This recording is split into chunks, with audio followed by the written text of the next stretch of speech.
Esto es Imagen Empresarial. Esta mañana nos enlazamos hasta Holanda.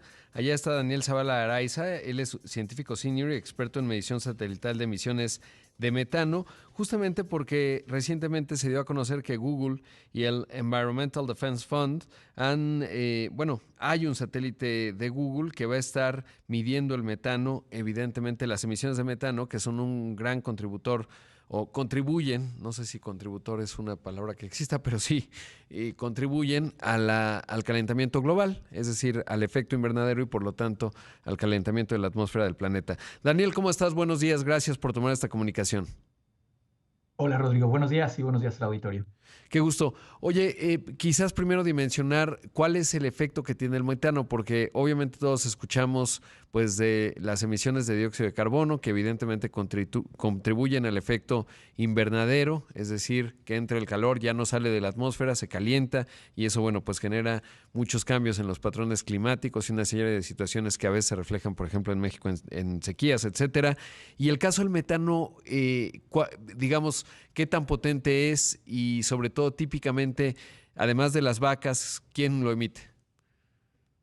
Claro, y es eso que dices, ¿no? Hasta hace poco nadie hablaba de metano.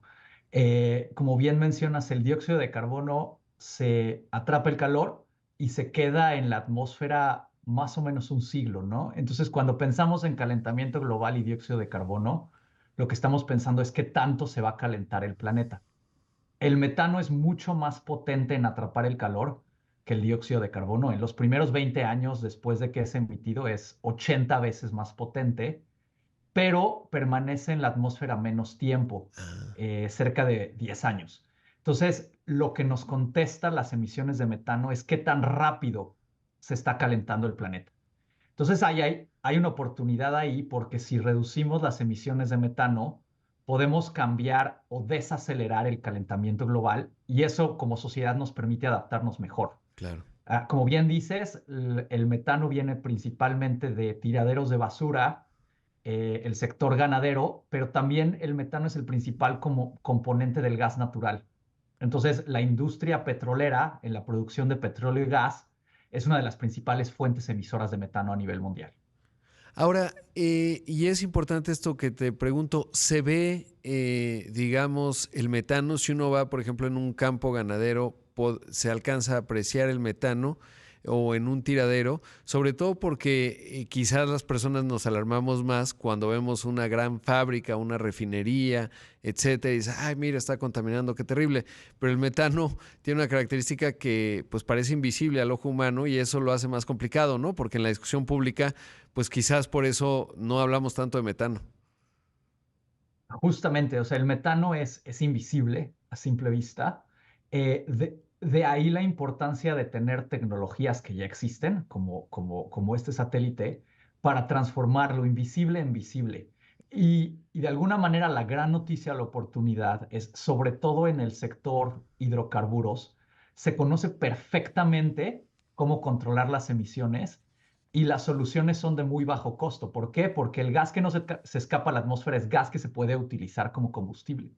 Entonces, el punto fundamental es, si se utiliza una tecnología que permite visibilizar las emisiones y saber de dónde se está escapando, se puede controlar de manera fácil. Claro.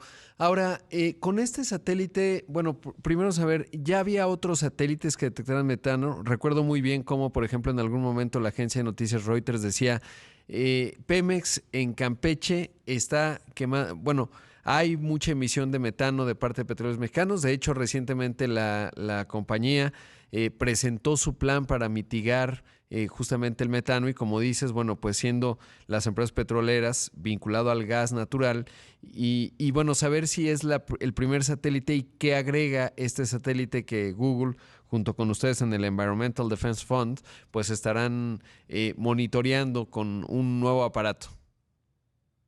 Sí, nosotros como organización hemos estado estudiando las emisiones de metano incluso en México por cerca de una década.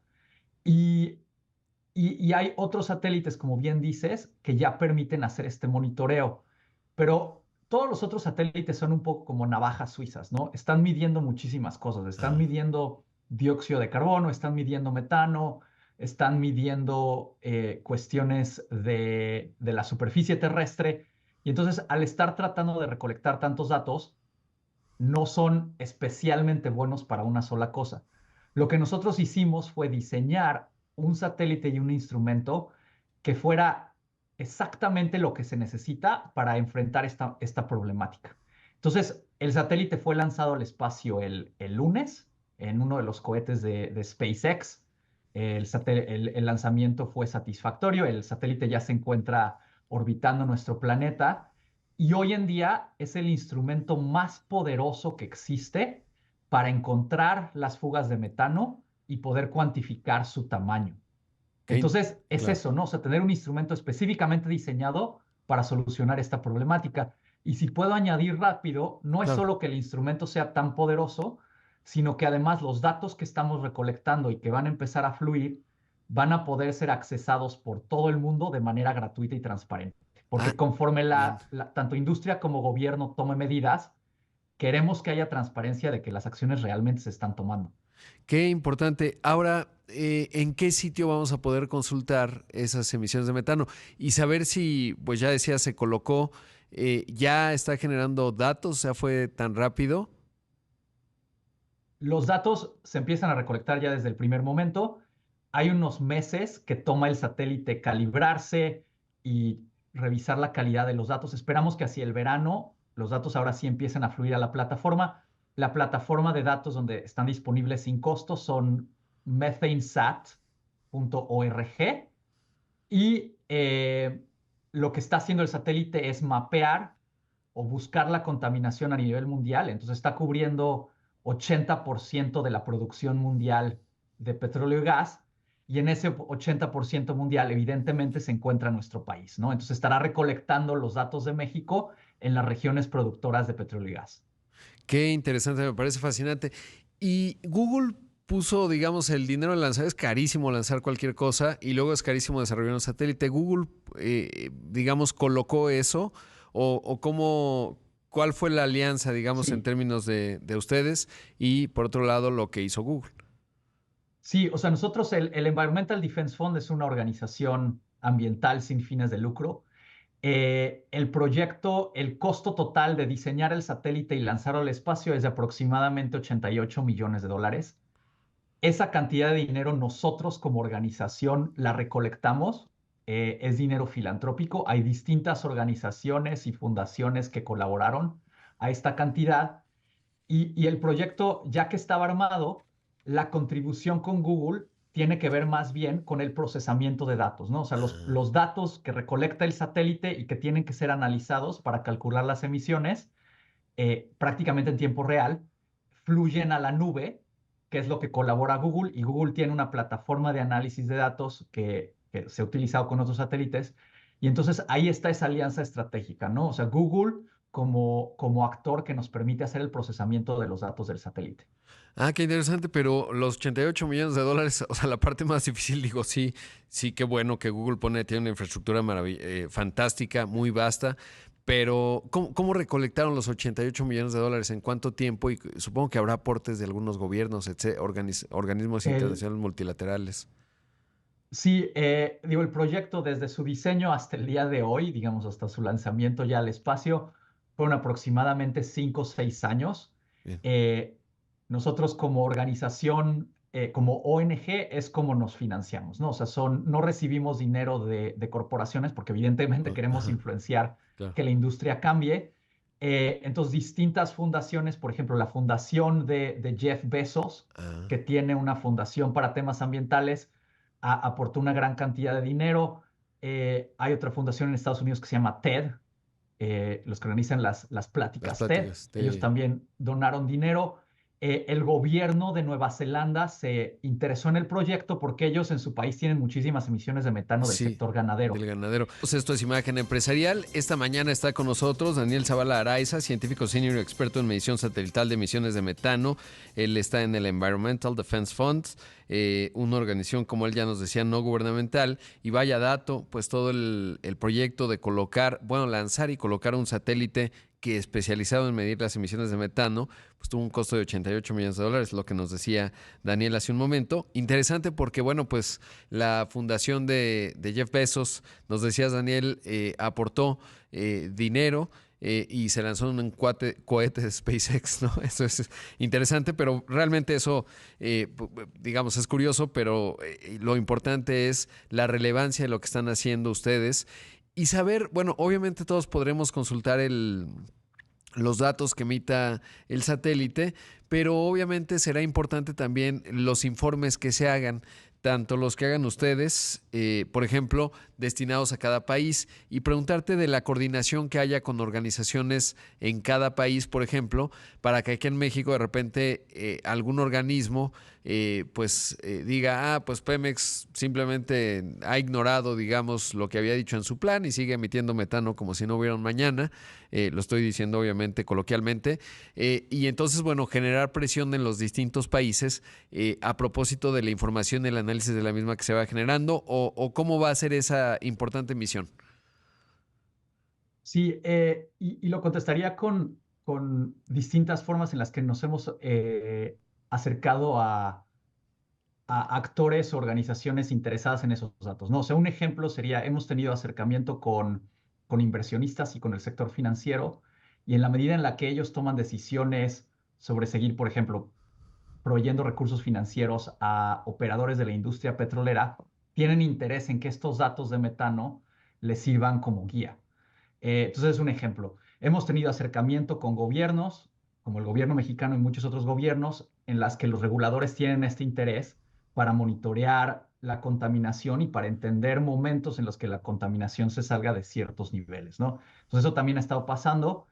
Y el tercer ejemplo es que también nos hemos acercado a distintos operadores de la industria petrolera a nivel mundial, y lo que ellos tienen interés es en poder ingerir los datos del satélite a sus propios sistemas de operación y control para que de manera interna tengan alarmas y maneras de controlar la contaminación cuando no está de acuerdo a sus procesos. También nos hemos acercado a comunidades que viven en estas regiones petroleras para saber cómo los datos del satélite pueden ayudarles a entender cuando hay afectaciones a la salud que los están impactando de Ah, manera directa. eso es bien importante porque, y eso te quiero preguntar, ¿el metano cómo se comporta? Es decir, ¿va directo a la capa superior de la atmósfera o justo en las operaciones, y un poco lo contestas, petroleras, en las comunidades aledañas le afecta o cómo se da? Sobre todo porque eso también es importante, ¿no? Evidentemente intuyo que una parte pues se va a la atmósfera, por eso tiene un efecto global, y ya lo decías, eso no sabía, se acelera, digamos, el calentamiento global, aunque es menos permanente, digamos, que el dióxido de carbono. Pero ¿cómo funciona? Sí, el metano, digamos, sí, el principal impacto es este global, en cuanto a calentamiento global, pero otras dos cuestiones que nos tienen que importar es, uno, es lo que se llama precursor de ozono, ¿no? O sea, entonces reacciona, cuando se emite, reacciona en la atmósfera con otros compuestos y contribuye a la formación de ozono, que evidentemente es un tema fundamental digo, en todos los países, pero en nuestro país somos muy cercanos a estas situaciones de Sí, contingencia ambiental. Entonces, eso justo es algo hoy, que nos tiene que exacto. importar. Y el otro tema es que digamos que el metano del sector petrolero va mal acompañado. A lo que me refiero con eso es que cuando se emite metano también se emiten otros compuestos tóxicos, por ejemplo el benceno o compuestos aromáticos policíclicos, y esos otros compuestos, esos sí tienen impactos directos a la salud, o sea, causan problemas respiratorios, aumentan las tasas de cáncer, malformaciones en cuestiones de embarazo. Y ahí la ventaja es que cuando controlamos las emisiones de metano, también estamos controlando todos estos compuestos tóxicos. Entonces, aunque el satélite no mide los compuestos tóxicos, nos permite identificar las fuentes para poder proteger la salud de todas estas comunidades. Claro, no, y esto del ozono es fundamental. De hecho, como lo acabas de señalar, pues hoy se aplica un programa de contingencia ambiental en la Ciudad de México, justo por presencia de ozono. Eh, y aprovechando eso, te pregunto, bueno, dos aspectos, ¿no? Porque de repente muchos estamos acostumbrados a entender, se hizo un hoyo en la capa de ozono en la parte sur por los gases, digamos, que estaban en los aerosoles. Eso globalmente se logró controlar. Y entonces de repente cuando te dicen hay ozono, pues si uno se queda con ese marco de referencia y dice, pues el ozono es bueno, ¿no? Nos protege de los rayos solares. Pero en realidad a nivel, digamos, pues a nivel de superficie es terrible. Si nos puedes explicar un poco por qué, cómo está esas dos, digamos, características del ozono y sobre todo, pues qué implica y por qué hoy estamos en contingencia, por ejemplo, en la Ciudad de México.